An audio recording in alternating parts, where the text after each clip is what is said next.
DSWD-7 mitataw nga dili mapiktuhan ang subsidy sa mga 4Ps beneficiaries nga dili bakunado.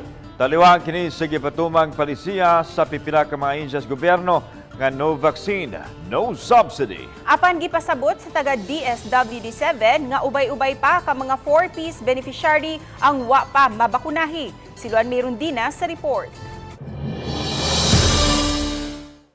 Naka-first dose na sa COVID-19 vaccine ang 43 anyos nga si Jacqueline Manatad niadtong Setyembre 18.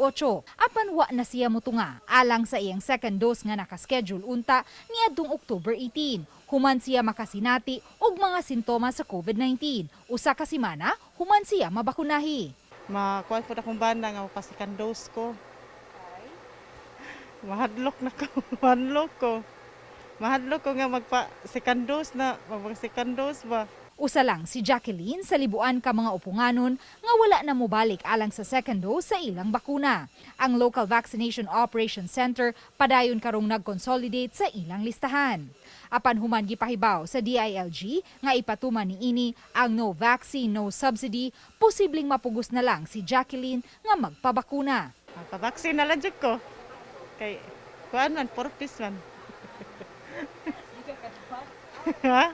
Di ko kadawat sa kuan. Nya, sama karon ako nga padyo ko trabaho in taon, ma'am.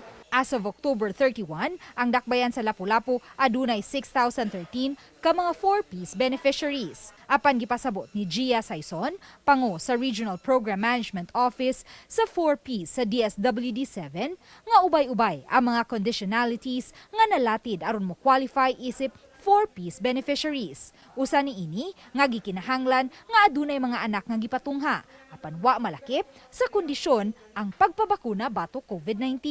So sa maong balaod sa 4Ps, wala ang ginaingon nato nga conditionality nga dili ka makadawat sa imong cash grants kung dili ka magpabakuna batok sa COVID-19.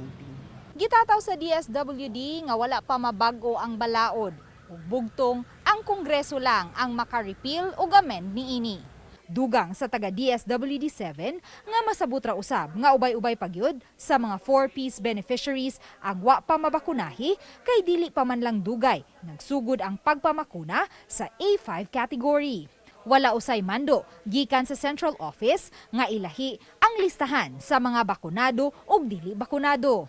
As of October 31, 2021, adunay 257,427 4Ps beneficiaries lukop Central Visayas ug labing daghan niini anaa sa lalawigan sa Sugbo. Uban ni Marlon Melgazo, Luan Merondina, Balitang Bisda.